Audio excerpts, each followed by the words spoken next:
I want to talk to you a little bit about terms, fees, and LTVs so you can get an idea of what we're doing here. Just the other day I called one of our competitor hard money lenders, and the first question that they wanted to know was what was my credit score, and they wanted to know if I had taxes for last year and what my debt to income ratio was, because they wanted to make sure that I could refinance if I ran into a problem.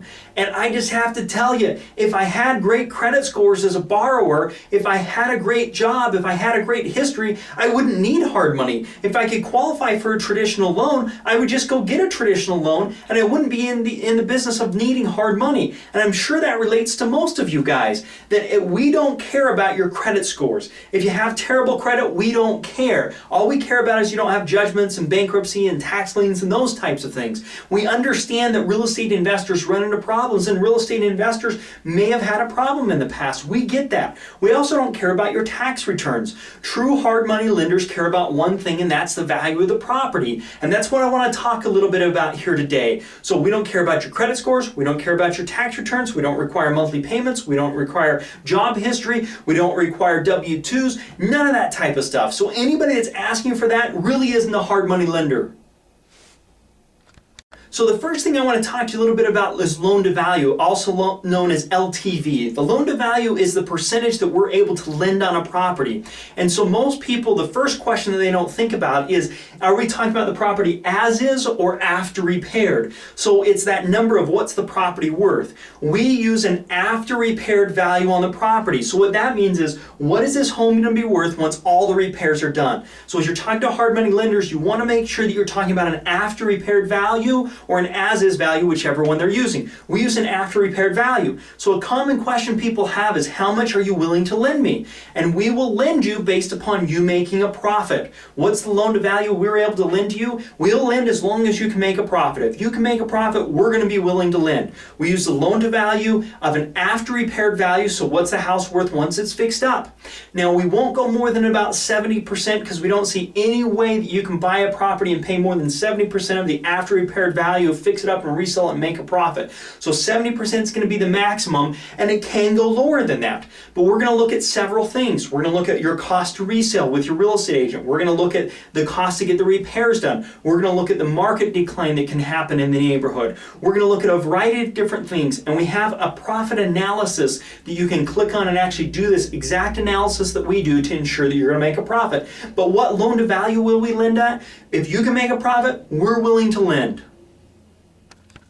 I want to talk a little bit about maximum and minimum loan amount. We don't have any minimums. There are several hard money lenders their minimum loan amount's $100,000 or $80,000. We have no minimums. Again, as long as we know that you can make a profit on this property, which is what we're about, ensuring that you make a profit. As long as we know you can make a profit, we're willing to do the loan for you. We do have a maximum loan amount. We don't want to do loans over $180,000. So our maximum that we're going to lend is going to be $180,000. Now you might be able to resell that property for $220,000 or $250,000, but the maximum we're going to be willing to lend to give out of our pocket is $180,000. And this is to ensure that you're working in neighborhoods and selling properties that have the most likely chance of selling.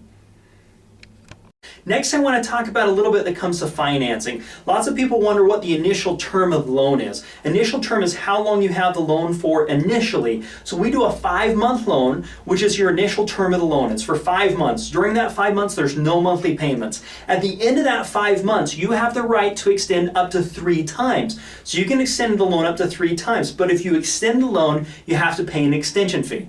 Our extension fee is a 0.5 percentage point. So if your loan's $100,000, 0.5 percentage point is going to be $500 as an extension fee. In addition to that, you're going to have to pay the interest equal to 1 month's interest. So your interest is going to determine based upon your credit scores. If you have good credit, you get a reduced rate. If you have poor credit, you're going to get our normal rate. So our normal rate is 18% interest, and a reduced rate for good credit scores is 15%. And so you'll just pay the interest based upon that. So you get a loan for 5 months with no monthly payments. Your initial term is for that 5 months. Your extensions can go up to 3 months. You have to pay an extension fee per month of a 0.5% of the loan amount, plus you pay interest for that month. You don't have to pay backup interest or anything else like that. You just pay interest for that month for however long you need it, and you have the right to extend up to 3 times. Next, I want to talk a little bit about origination. Origination is the fee that you pay to make the loan happen. The origination is going to vary based upon price ranges, but we actually add the origination on top of the loan amount. So if you're getting a loan for $100,000 and for example purpose your origination was $5,000, you'd actually get a loan for $105,000. So the origination doesn't come out of your pocket, but it's the expense, the cost to actually borrow that money and make that deal happen. Next, I want to talk a little bit about our timeline to fund. We can fund really fast. We're never the holdup. We're never the problem on why things don't fund. The holdup is typically everyone else. So what happens is once an application's been received and an evaluation has been ordered, an evaluator is going to go to the property, and in some cases 2 evaluators will go to a property depending upon where the property is located, and they'll review the property and determine what the property's worth after repaired value.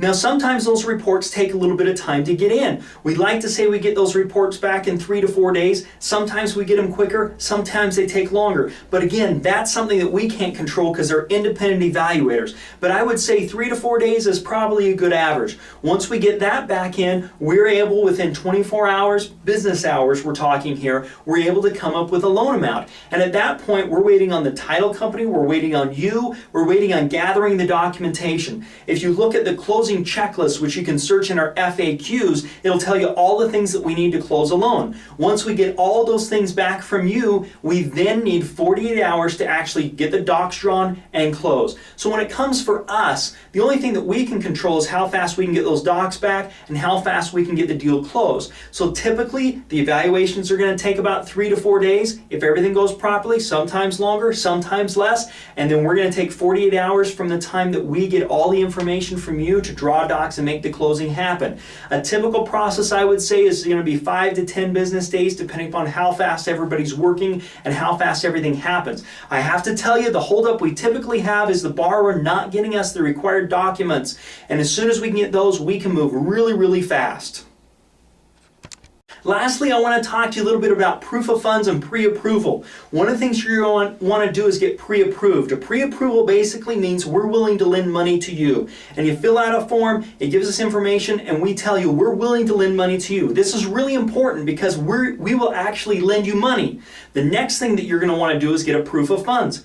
A proof of funds means we'll lend money on that property as long as the values are good where we know that you can make a profit. And that proof of funds is something you're going to give to a seller so that they'll accept your offer. So you can also download proof of funds as well right on our website here, and you can give those to a seller. And then once the deal goes under contract, you're going to want to make a loan application. So that's how the process works. We look forward to working with you, and we look forward to making a profit when it comes to your next real estate investment.